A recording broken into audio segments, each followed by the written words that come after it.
اعوذ باللہ من الشیطان الرجیم بسم اللہ الرحمن الرحیم الحمد للہ رب العالمین والصلاة والسلام علی محمد المصطفیٰ سید الانبیاء والمرسلین وعلی آلہ الطاہرین الطیبین اما بعد فقد قال اللہ تعالی فی القرآن المجید والفرقان الحمید اعوذ باللہ من الشیطان الرجیم بسم اللہ الرحمن الرحیم والذی جاء بالصدق وصدق به اولئک هم المتقون صدق اللہ علی العظیم وصدق رسولہ النبی الکریم ونحن علی ذلک شاہدین والحمد للہ رب العالمین اللہم صلی علی محمد وآل محمد۔ السلام علیکم حضرات ناظرین، آپ پر اللہ کی رحمت ہو، آپ کی برکت ہو، اللہ کی برکت ہو اور آپ ہمیشہ سلامت رہیں۔ میں اللہ سے امید کرتا ہوں اور دعا کرتا ہوں کہ اللہ کی رحمت و برکت سے آپ صحیح سالم تندرست خوش و خرم ہوں گے۔ تو میں ہمیشہ، جیسے کہ آپ جانتے ہیں کہ قرآن مجید ہی پڑھتا ہوں، میں کوئی حدیث نہیں پڑھتا، حدیث وہی پڑھتا ہوں جو میں بھی سن رہا ہوں کہ یہ دیگر اہل سنت علماء جو انٹرنیٹ پر بھی پڑھ رہے ہیں میں ان سے سن لیتا ہوں۔ ویسے میرے پاس ایک دو کتابیں ہیں، سنن نسائی ہے، 2 جلدیں بخاری کی ہیں، مگر زیادہ تر میں حدیث کی طرف دلچسپی نہیں رکھتا۔ اور اس کے علاوہ یہ بھی ہے کہ میں اگر حدیث بھی پڑھوں پھر کتاب کا صفحہ نمبر بتاؤں، وہ ایڈیشن ہو نہ ہو، یہ بہت مشکل مسئلہ ہے، تو میں اس طرف نہیں جاتا۔ میں صرف قرآن پڑھتا ہوں۔ قرآن مجید ایک ایسی چیز ہے کہ ہر مقام پر موجود ہے۔ سامعین، ناظرین محترم، واجب الاحترام ناظرین، میری بات سنیں۔ انسان کی زندگی کے لیے ہوا اتنی ضرورت ہے، ہوا اتنی ضروری ہے کہ اگر 5 منٹ تک ہمیں ہوا نہ ملے، ہم سانس نہ لے سکیں، ہماری موت واقع ہو جاتی ہے۔ تو جس چیز کی اتنی ضرورت تھی، اللہ نے اسے ہر اس مقام پر بنایا ہے، رکھا ہے جہاں پر انسان اور حیوان موجود ہیں۔ جہاں انسان موجود نہیں، حیوان موجود نہیں، وہاں پر ہوا بھی نہیں ہے تو کوئی بات نہیں۔ جہاں انسان موجود ہے، حیوان موجود ہے، وہاں ہوا بھی موجود ہے، یہ آکسیجن موجود ہے۔ ہم سعودی عرب جائیں، امریکہ جائیں، برطانیہ جائیں، جہاں جائیں، ہم اپنے لیے خوراک تو لے جاتے ہیں، اگر کوئی صحرا کا سفر ہو پانی لے جاتے ہیں، مگر ہوا لے کر نہیں جاتے، ہم آکسیجن لے کر نہیں جاتے۔ کیوں؟ اس لیے کہ جہاں انسان ہے وہ وہاں ہوا ہے، ہوا ہر جگہ پر موجود ہے۔ اسی طرح جس طرح انسانی زندگی کے لیے اللہ نے ہوا کو ہر مقام پر رکھا ہے، موجود رکھا ہے، وہ موجود ہے، اور اسی طرح ایمانی زندگی کے لیے قرآن ہر جگہ پر موجود ہے۔ کیونکہ اگر قرآن نہ ہو تو یہ انسان بے ایمان ہو جائے۔ آپ اگر قرآن چاہیں، جس مسجد میں جائیں قرآن ہوگا، جس گھر میں جائیں قرآن ہوگا، جو مسلمان ہیں جہاں جائیں، جس ملک میں جائیں جہاں مسلمان ہوں گے قرآن ہوگا۔ اگر آپ ریاض النظرہ تلاش کریں، اگر آپ مصنف ابن ابی شیبہ دریافت کریں، اگر آپ کوئی اور کتاب سنن نسائی دریافت کریں، تو وہ آپ کو آسانی سے نہیں مل سکتے۔ آپ کو کہیں وہ لاہور سے، کراچی سے، ملتان سے ادھر ادھر خط لکھنے ہوں گے، پتہ کرنا ہوگا، ایڈریس معلوم کرنے ہوں گے، تب تو وہ آپ کو ملے گی کوئی کتاب، اور پھر عربی میں ہوگی، پھر سمجھ نہ سکیں گے، بڑی مصیبت،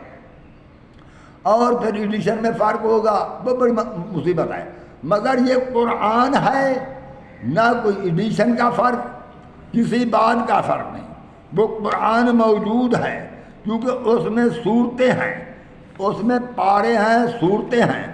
صورتوں میں آیات کے نمبر لگے ہوئے ہیں۔ مجھے ضرورت نہیں ہے کہ میں کہوں کہ یہ چھاپ 1995 کی ہے، یہ چھاپ 1980 کی ہے، مجھے یہ بتانے کی ضرورت نہیں۔ بلکہ میں یہ کہوں گا یہ قرآن مجید کی آیت ہے جو ابھی میں نے پڑھی ہے، سورۃ الزمر کی آیت نمبر 33 ہے۔ آپ جہاں ہیں تلاش کر سکتے ہیں، دیکھ سکتے ہیں، کہیں مسجد میں بیٹھے ہیں قرآن کھولیں دیکھ لیں، اگر کہیں کسی گھر میں بیٹھے ہیں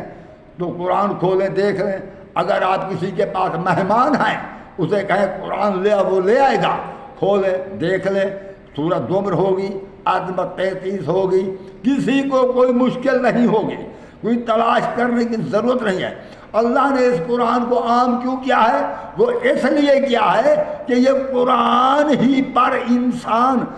مومن کی ایمانی زندگی کا دار و مدار قرآن پر ہے۔ جس طرح ہماری انسانی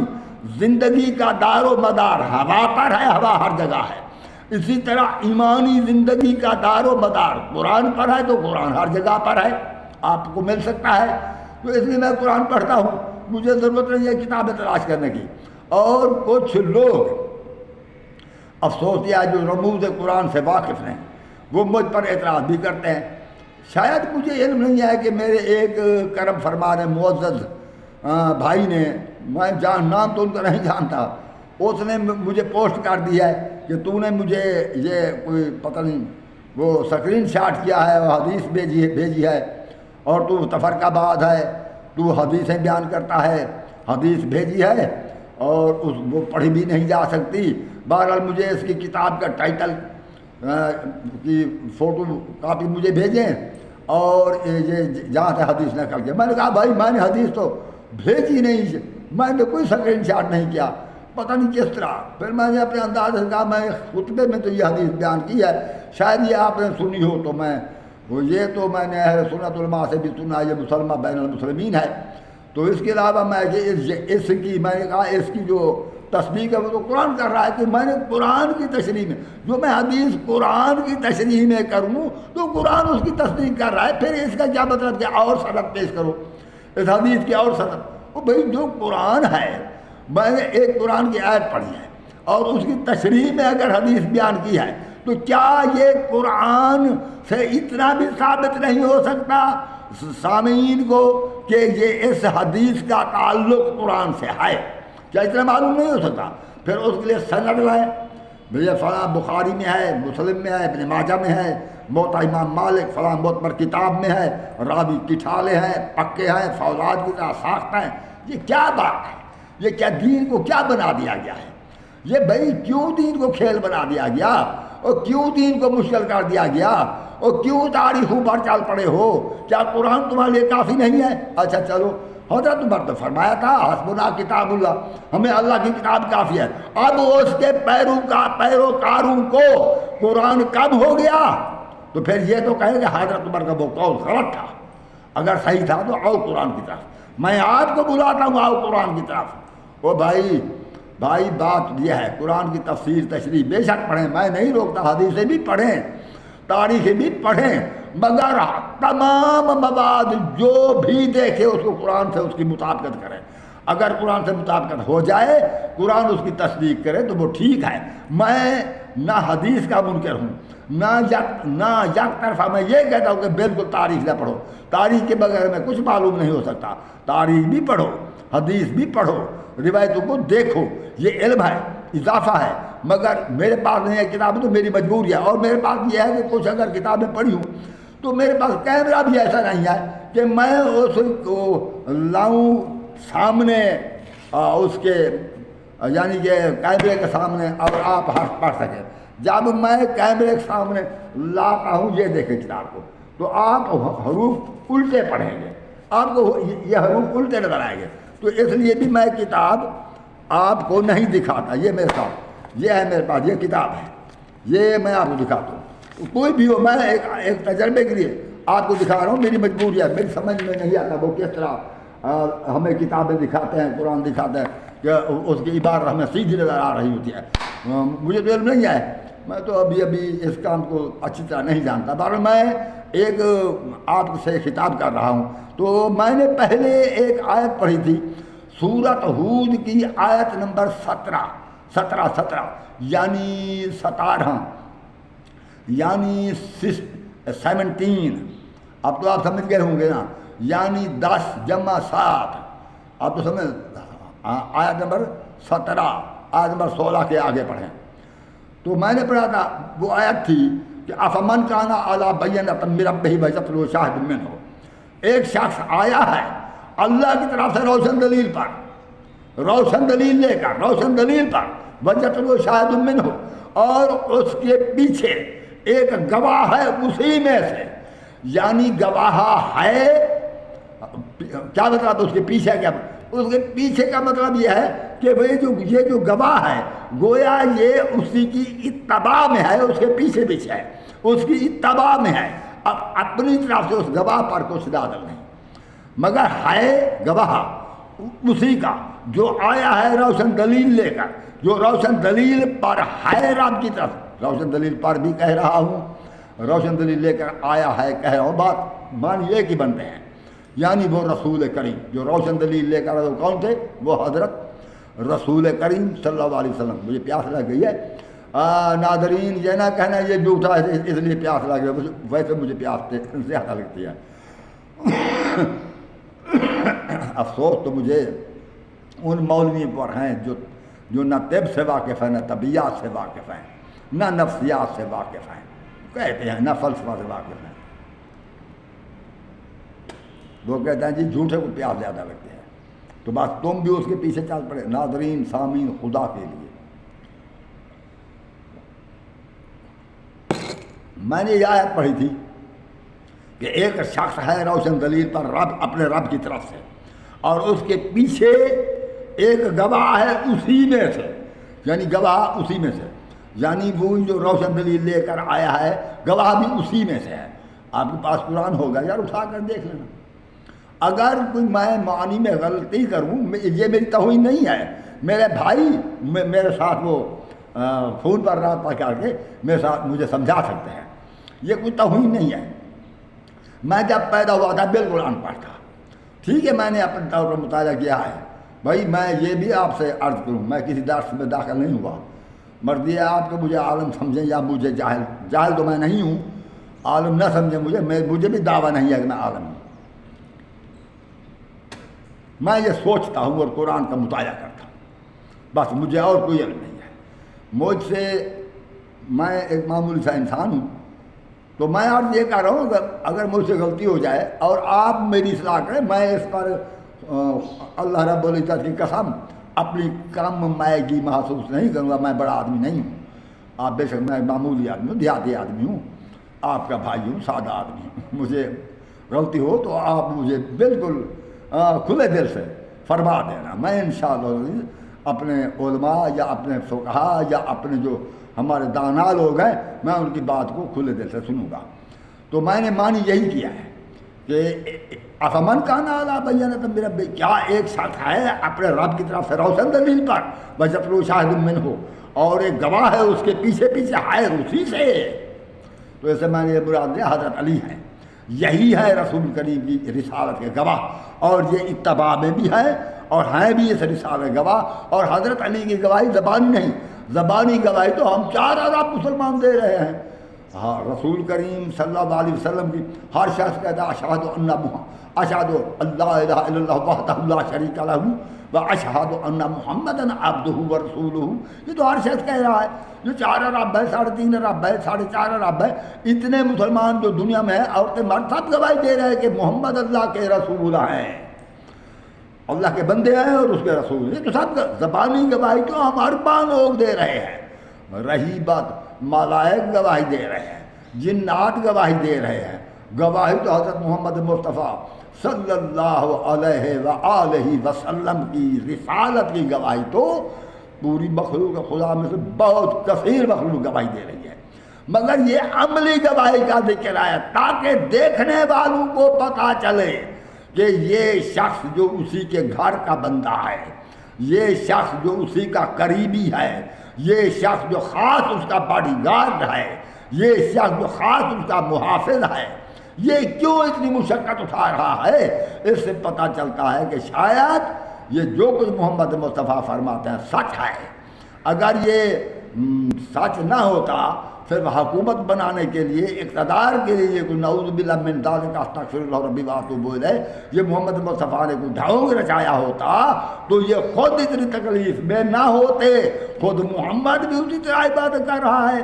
اور حضرت علی بھی اسی طرح، محمد بھی اسی طرح جو انفاق فی سبیل اللہ کر رہا ہے تو حضرت علی بھی اسی طرح انفاق فی سبیل اللہ، محمد بھی میدان جنگ میں ڈٹے ہوئے ہیں تو حضرت علی بھی پروانے کی طرح شمع رسالت کے ارد گرد گردش کر رہے ہیں۔ تو یہ سب کو جو عملی گواہی تھی وہ حضرت علی علیہ السلام نے عملی گواہی دی۔ باقی جو صحابہ کرام تھے گواہی تو وہ بھی دیتے تھے، وہ قولاً گواہی دیتے تھے، اس نے عملاً گواہی دی ہے۔ ہاں عمل صحابہ کرام کرتے تھے۔ میں بعض لوگ کہتے ہیں یہ صحابہ کا منکر ہو، بھائی میں صحابہ کا منکر نہیں، خدا کے لیے میرے خواہ مصیبت نہ پیدا کر دینا۔ میں صحابہ کو صحابہ مانتا ہوں، نوکر مانتا ہوں رسول کریم کے، اور حضرت علی علیہ السلام کو رسول کی اہل بیت کا فرد مانتا ہوں، اور میں صحابہ کرام کو مہتدی مانتا ہوں، انہیں ہدایت حاصل کی ہے، اور حضرت علی علیہ السلام کو بھی مہتدی بھی مانتا ہوں، اور مگر باقی مخلوق کا ہادی بھی مانتا ہوں۔ یعنی رسول خدا ہے محمد مصطفیٰ، حضرت علی علیہ السلام نے اس سے ہدایت پائی، اس سے علم حاصل کیا، مگر باقی مخلوق کے لیے حضرت علی علیہ السلام یہ ہادی ہیں اور معصوم ہیں، اہل بیت کے فرد ہیں، یہ امام ہیں باقی مخلوق کے لیے۔ تو اس لیے میں عرض کر رہا ہوں کہ یہ جو تو میں نے وہ آیت اس لیے پیش کی تھی سورہ ہود کی آیت نمبر 17، وہ میں نے پیش کی تھی، کہ جو میں نے پیش کی تھی آیت، کہ وہ آپ دیکھ لیں آیت نمبر 17 کہ افمن کا ڈالا بینۃ من ربہ وجدت لہ شاہد منہ۔ آج میں نے جو آیت پیش کی ہے، جو میں پڑھی ہے، میں نے آج آیت، سامعین اس پر غور کرنا۔ تو اللہ فرما رہا ہے والذی جاء بالصدق وصدق بہ، ایک آیا ہے صدق کے ساتھ وصدق بہ، اور اسی صدق سے تصدیق کی ہے۔ سمجھ سکتے ہیں؟ ایک آیا ہے صدق کے ساتھ، سچائی کے ساتھ آیا ہے۔ جب آیا تو سچا تھا، سچائی پر تھا، جب آیا تو سچا تھا، سچائی پر تھا، اور جب آیا وہ تو سچائی پر تھا۔ والذی جاء بالصدق، آیا تو صدق کے ساتھ، والذی جاء بالصدق، آیا، اور وہ جو جاء آیا بالصدق، سچائی کے ساتھ، وصدق بہ، اسی سچائی کے ساتھ تصدیق کی ہے، جس کی رسالت کی۔ اولئک ھم المتقون، ایسے لوگ ہیں جو پرہیزگار ہیں۔ دیکھیں آپ کو مولوی صاحبان بہت کلا بازیاں دیں گے، ہر ایک مولوی برابر نہیں ہوتا بھائی، اچھے مولوی بھی ہوں گے، میں یہ تو نہیں کہتا کہ ایک میں ایماندار ہوں، ایماندار مولوی بھی ہوں گے، عقل مند دانا علماء بھی ہوں گے۔ تو ہر انسان کی اپنی اپنی سمجھ ہے، اپنی اپنی سوچ ہے، اپنی اپنی فطرت ہے، کچھ سے غلطیاں ہوتی ہے، کوئی سمجھ نہیں سکتے، تو ایسی بات ہوتی ہے۔ میں وہ عربی زبان سے واقف نہیں ہوں، میں اعتراف کرتا ہوں، مگر میرے بھائیوں اور ناظرین، میں اتنا ناواقف بھی نہیں جو آیت میں اس کا ترجمہ نہ کر سکوں۔ اتنا اگر جاہل ہوتا تو میں انٹرنیٹ پر نہ آتا۔ میں سمجھتا ہوں، صارف کو بھی کوئی نہ کوئی سمجھتا ہوں، صارف نحو وغیرہ ان سب جو ہیں زبان کے نصیب و فراد میں جانتا ہوں، مگر مجھے دعویٰ نہیں ہے کہ میں عربی جانتا ہوں، میں یہ دعویٰ نہیں کرتا۔ عربی میں مکمل جو جیسے ایک زبان ہے میں نہیں جانتا، ویسے بالکل ناواقف بھی نہیں۔ تو مولوی صاحب جو کوئی کہے یہ اولئک ھم المتقون، یہ جو ہے اولئک ھم المتقون، یہ ہے وہ جمع کا صیغہ ہے، مگر والذی جاء بالصدق واحد ہے۔ تو اس کا مطلب یہ ہے کہ ایک صدق کے ساتھ آیا اور تصدیق کی رسالت کی، ایسے لوگ پرہیزگار ہیں۔ ایک تو حضرت علی علیہ السلام ہے جو مصدق کی رسالت ہے، اور اس مصدق تصدیق کرنے والا گواہ ایک ہی چیز ہے، وہاں پر انہوں نے گواہ فرمایا، یہاں پر مصدق تصدیق کرنے والا۔ اور اسی طرح اس کے علاوہ حضرت علی کی اولاد سے مہدی علیہ السلام تک یہ 11 جو ہیں یہ بھی مصدق کی رسالت ہے۔ اس لیے اللہ نے فرمایا اولئک ھم المتقون۔ رسالت کی تصدیق اس طرح نہیں کی جاتی کہ بس وہ نماز پڑھیں، روزہ رکھیں اور زبان سے کہیں، بھائی نہیں، جس طرح امام حسین نے تصدیق کی ہے، اس طرح تصدیق کی جاتی ہے، اسی طرح آئمہ کرام تصدیق کرتے رہے۔ تو باہر یہ میں تو کربلا کے واقعے پر پھر ایک بار تقریر کروں گا، تو اس وقت میں اپنی بحث کو ختم کرنا چاہتا ہوں۔ ناظرین، میں آپ سے اجازت چاہتا ہوں، اللہ آپ کو خوش رکھے، اللہ کی آپ پر رحمت برکت و سلامتی ہو۔ والسلام علیکم ورحمۃ اللہ وبرکاتہ۔